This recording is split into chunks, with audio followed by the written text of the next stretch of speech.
सर्वप्रथम आपणा सर्वांचं खूप खूप धन्यवाद मित्रांनो। या अगोदरचा जो आपला व्हिडिओ आहे त्याच्यावर तुम्ही भरभरून प्रेम केलं आणि मोठ्या संख्येने त्याच्यावर आपल्या कमेंट्स केल्या, प्रतिक्रिया व्यक्त केल्या आणि ज्या गोष्टी मला तुम्हाला सांगायच्या होत्या, तुमच्यापर्यंत पोहोचवायच्या होत्या, त्या परीक्षेशी संबंधित अतिशय अशा महत्त्वपूर्ण बाबी त्या व्हिडिओमध्ये आपण डिस्कस केलेल्या आहेत। आताही आजचा हा व्हिडिओ खूप महत्त्वपूर्ण राहणार आहे मित्रांनो। सगळ्यात महत्त्वाचं म्हणजे जो काही ट्रस्ट आहे तो तुम्ही दाखवला, त्याबद्दल मी तुमचं मनपूर्वक अभिनंदन करतो आणि धन्यवाद मानतो। याचं कारण असं की भावना तुमच्यापर्यंत पोहोचवणं खूप गरजेचं होतं। या चॅनलवर जो काही व्हिडिओ येणार आहे मित्रांनो, तो तुमच्यासाठी महत्त्वाचाच आहे। आणि राहिलं काय, आता परीक्षेसाठी दिवस कमी राहिलेले आहेत आणि या कमी दिवसांमध्ये आपण अतिशय योग्यरित्या आपलं जे ध्येय आहे टीईटी पास होण्याचं ते साध्य करू शकतो मित्रांनो। होय मित्रांनो, आणि याच्यासाठी आजचा हा नवीन एक व्हिडिओ मी घेऊन तुमच्या समोर आलेला आहे। आजच्या या व्हिडिओमध्ये आपण जाणून घेणार आहोत मित्रांनो की नेमकं काय वाचलं पाहिजे। कारण आता येत्या 23 नोव्हेंबरला परीक्षा आहे आणि नेमके मोजकेच दिवस, बोटावर मोजता येतील एवढेच दिवस आपल्याजवळ बाकी आहेत। अनेक अभियोग्यता धारकांच्या मनामध्ये, अनेक विद्यार्थ्यांच्या मनामध्ये, अनेक सेवेमध्ये कार्यरत शिक्षकांच्या मनामध्ये हाच प्रश्न आहे की गेल्या अनेक महिन्यांपासून अनेक विद्यार्थी अभ्यास करत आहेत आणि त्यांचा मोठ्या प्रमाणात अभ्यास देखील झालेला आहे। कोणी क्लास लावलेला आहे, कोणी प्रॅक्टिस टेस्ट सोडवलेले आहेत आणि आपलं तर कशातच काही नाहीये। तेव्हा आपण अभ्यास केलेला आहे, पण नेमकं काय होईल, काय होणार अशीच चिंता आपल्याला वाटत असेल तर हा व्हिडिओ तुमच्यासाठी आहे मित्रांनो। कारण या व्हिडिओमध्ये आपण या विषयावर चर्चा करणार आहोत की आता मोजक्या दिवसांमध्ये काय केलं म्हणजे आपण ही परीक्षा चटदिशी पास करून दाखवू शकतो आणि आपलं टीईटी पात्र होण्याचं जे टार्गेट आहे ते पूर्ण करू शकतो। बघा मित्रांनो, परीक्षेसाठी दिवस जरी थोडे राहिलेले असतील, ज्यांनी 6-6 महिने अभ्यास केला असेल करू द्या, त्यांना काही हरकत नाही मित्रांनो।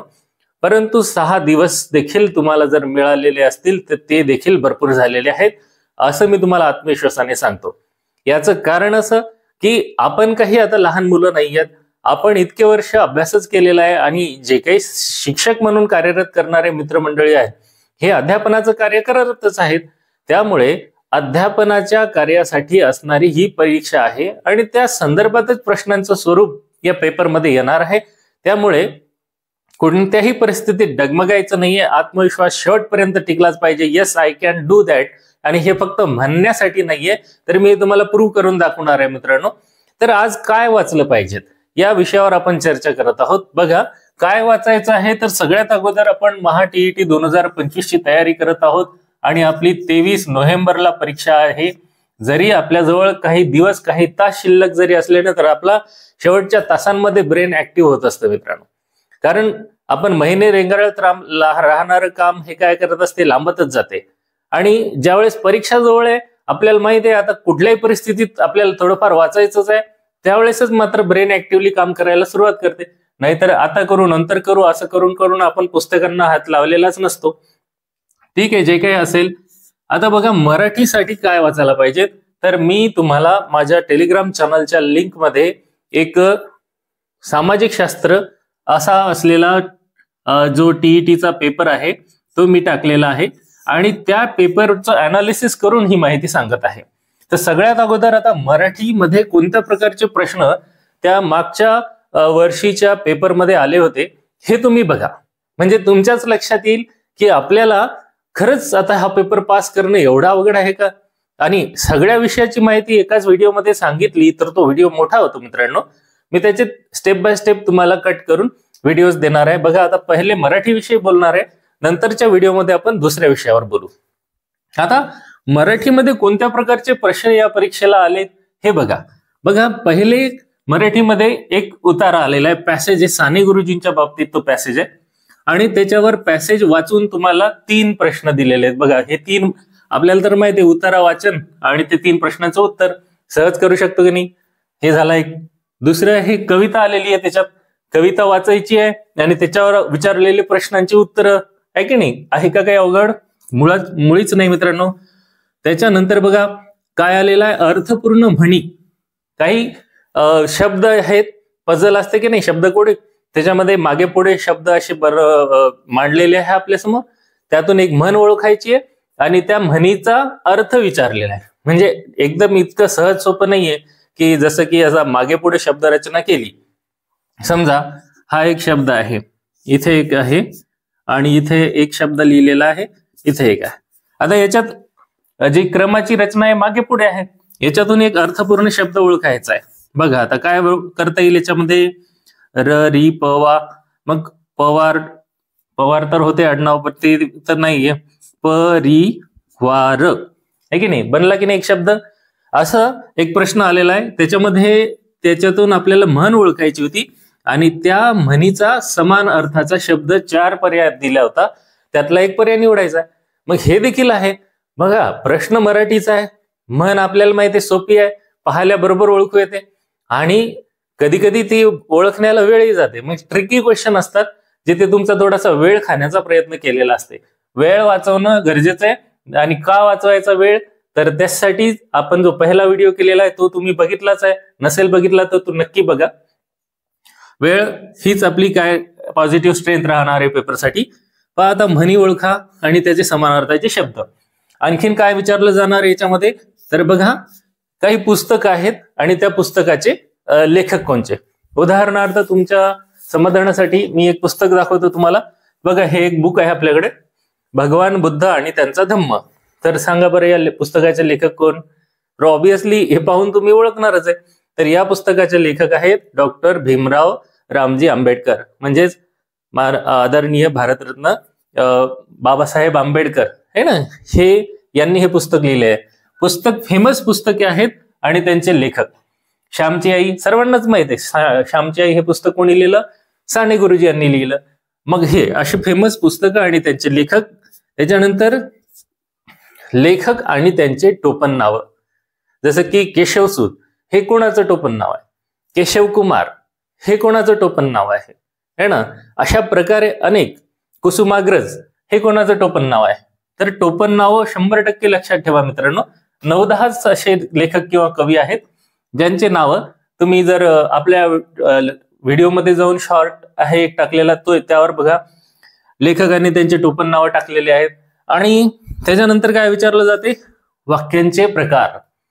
आता मराठीसाठी सगळे म्हणतात सोपं आहे, मग काहीच न करून जाण्यापेक्षा आता एका दिवसात हे सगळं वाचणं होते. नाही जर झालं तर मग म्हणायचं मित्रांनो तुम्हाला मी डेली टार्गेट देतो. बघा तुम्ही उद्याचा दिवस घ्या आणि उद्याच्या दिवसात सगळं मराठी एकदा नजरेखालून घालायचं. झाला आपला मराठी.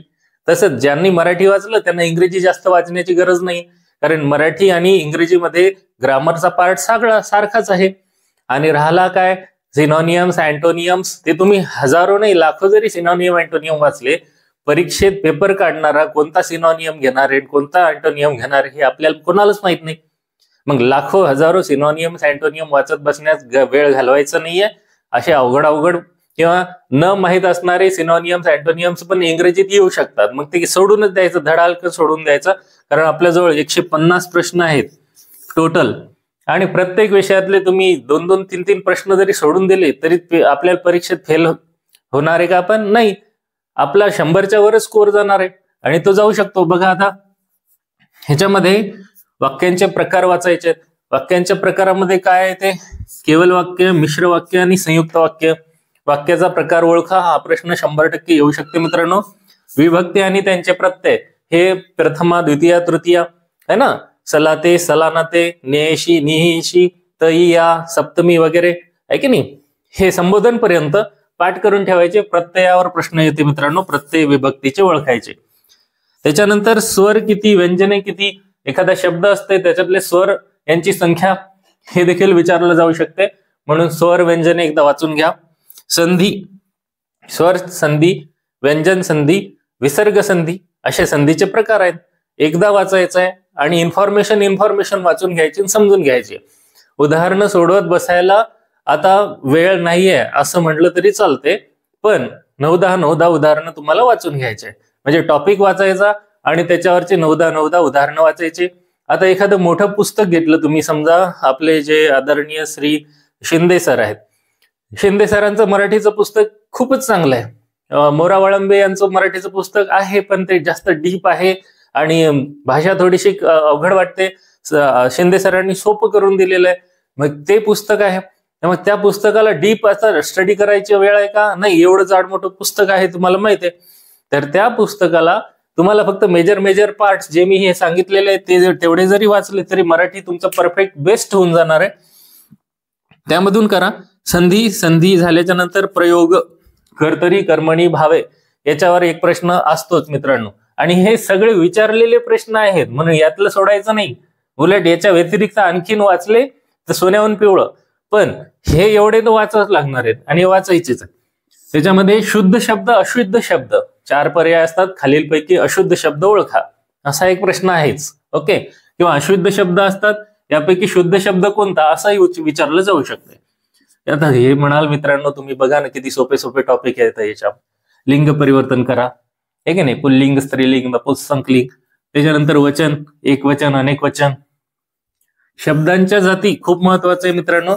याच्यामध्ये नाम पासून तर तुमच्या त्या केवल प्रयोगी अव्ययापर्यंत जेवढे काही टॉपिक आहेत ते सगळे वाचून टाकावं लागणार आहेत आणि समजून घ्यायचे आहेत. आणि ऑलरेडी हे तुम्हाला झालेलं आहे म्हणून याला तुम्हाला 2-2, 3-3 दिवस द्यायची गरज आहे का नाही. एक ओव्हरलुक करायचं आहे.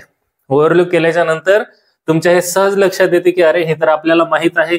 त्याच्यामुळे तुम्ही मराठीचा अभ्यास एक ओव्हरलुक करून पटकन कंप्लीट करून टाकू शकता एका दिवसात मराठी. आता दिवस कोणासाठी, दिवसाचे 24 तास आहेत. तर या 24 तास जर तुम्ही वेळ दिला तर समजा झोप आणि खाणेपिणे थोडेफार महत्वाचे कामं सोडून दिले तर 8 तास 12 तास तुम्ही एका दिवसात काढू शकता मित्रांनो. 12 तास जर तुम्ही अभ्यास केला 12 तासात मराठी पूर्ण होऊन जाते सगळं. 8 तासात मराठी होऊन जाते. किंवा जर लक्षपूर्वक बसले तर तुम्हाला पाठांतर करायची गरज नाहीये. त्याच्यामुळे तुम्ही फक्त वाचणार आहेत, वाचून समजून घेणार आहे. एखादा टॉपिक तुमच्यासाठी नवीन असेल तो तुम्हाला वाचून समजून घ्यायला जास्तीत जास्त 15-20 मिनिटं लागतील, अर्धा तास लागेल. असं करून तुम्ही 3-4 तासामध्ये देखील मराठी कंप्लीट करू शकता. हो मित्रांनो, कारण ऍक्टिव्ह मोड मध्ये येणं गरजेचं आहे. आता एकदम झांबल कामं करायची नाही आहेत है ना. मग चला नाम शब्दाचे जाती, मग नामाचे प्रकार, मग आज नामाचे प्रकार वाचतो, उद्या सर्वनाम वाचतो, परवा विशेषण. अशा केल्याने होणार नाहीये.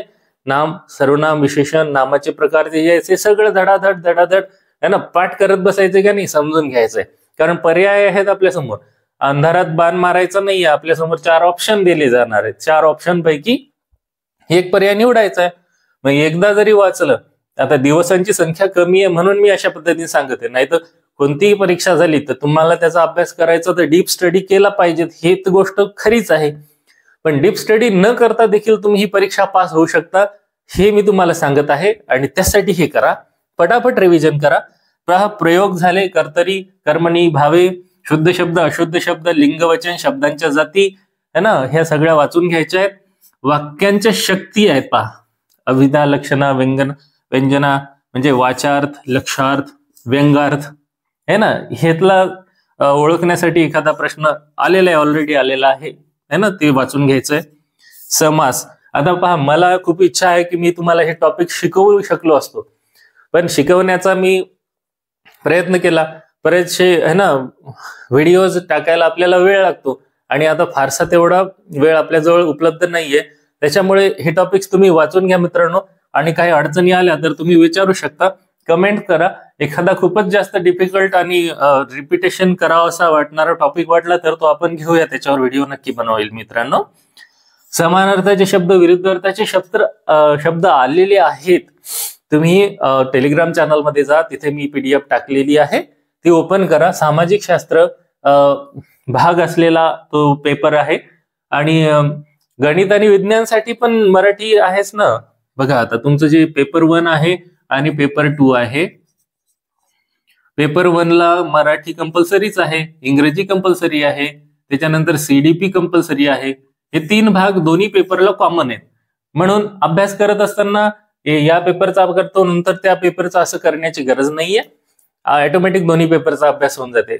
आणि एक गुड न्यूज सांगू, हाच अभ्यास पुढे तुम्हाला CTET है ना, केंद्रीय शिक्षक पात्रता परीक्षा म्हणजे सेंट्रल टीचर्स एलिजिबिलिटी टेस्ट साठी देखील काम येणार आहे. म्हणून ज्या अभियोग्यता धारकांनी किंवा ज्या विद्यार्थ्यांनी अजूनही CTETचा फॉर्म भरला नसेल तर तो फॉर्म भरा. कारण आपल्याला ही TET म्हणजे महाराष्ट्र राज्य शिक्षक पात्रता परीक्षा ही OR मध्ये पण आहे. तुम्ही CTET जरी पास केली तरी देखील तुम्ही एलिजिबल ठरत नाहीत. आणि ही महा-TET जरी पास केली तरी देखील तुम्ही शिक्षक बनण्यासाठी पात्र आहात. म्हणून दोन्ही परीक्षा पास करून घ्या, म्हणजे पुढे झंझटच नाहीये. कारण ह्या पात्रता परीक्षा आहेत. पात्रता झाल्याच्या नंतर तुम्हाला अभियोग्यता धारण करायची. मग ती बुद्धिमत्ता आणि अभियोग्यता चाचणी TAIT ही पुढची चाळणी परीक्षा आहे. त्याच्यामध्ये पण खूप अशी व्यवस्थित आणि नियोजनबद्ध जर तुम्ही अभ्यास केला किंवा आपल्याशी कनेक्ट असाल तर ते देखील तुम्ही चांगल्या प्रकारे पास होणार याची मी तुम्हाला हमी देतो मित्रांनो. Yes, I promise you that you can achieve your goal and you can easily pass that both of the examinations in proper way. त्यासाठी कनेक्ट राहा आणि ट्रस्ट ठेवा. बघा मित्रांनो, आपण काही नाही एखाद्या दगडाला शेंदूर लावला आणि त्याला नवस बोलला तर त्याच्यावर किती श्रद्धा ठेवून त्याला नवस बोलतो आणि ती इच्छा पूर्ण देखील होते. म्हणजे एवढं सामर्थ्य आपल्या श्रद्धेत आहे मित्रांनो. आणि मी इथे जिवंत बोलणारा दगड आहे असं वाटलं तुम्ही मला समजून घ्या की असा एक मी अनोळखी व्यक्ती आहे तुमच्यासाठी, अनोळखी तो दगडच आहे मी तुमच्यासाठी. माझ्यावर श्रद्धा ठेवा आणि मी जे सांगत आहे त्याला तुम्ही आत्मीयतेने एक्सेप्ट करा. कारण इथं कोणतंच चुकीचं गायडन्स तुम्हाला होणार नाही आणि अनवॉन्टेड गॉसिपिंग तर मी तुमच्यासोबत करतच नाहीये. जे काही महत्वाचं आहे, टॉपिक वाईज आहे, इम्पॉर्टंट आहे आणि परीक्षेत अनुभव असणं महत्वाचं असते. आज मला थोडीफार माहिती आहे म्हणून मी तुमच्यासोबत शेअर करत आहे आणि त्याचा तुम्हाला निश्चितच फायदा झाला पाहिजे अशी मनापासून माझी इच्छा आहे. कारण तेवढी आत्मीयता, तेवढी तळमळ आहे ना माझ्या मनामध्ये आहे की ज्या काही अडचणी आपण एक सोसलेल्या आहेत, भोगलेल्या आहेत, तशा काही अडचणी आपल्या समोर आल्या नाही पाहिजेत. आणि दुसऱ्याच्या अनुभवावरून शिकणे हे कधी फायद्याचंच असते, आहे की नाही. म्हणून जास्तीत जास्त संख्येने ट्रस्ट ठेवा आणि भरभरून लाईक्स करा मित्रांनो. आणि जास्तीत जास्त मित्रांपर्यंत हा व्हिडिओ पण शेअर करा. आणि अशीच इम्पॉर्टंट आणि महत्वपूर्ण माहिती मी पुढच्या व्हिडिओमध्ये पुन्हा घेऊन येणार आहे मित्रांनो. तर आजच्या व्हिडिओसाठी आपण इथेच थांबणार आहोत. याच्यामध्ये आणखीन काय मुद्दे सांगायला पाहिजे होते असं जर तुम्हाला वाटत असेल तर कमेंटमध्ये नक्की लिहा.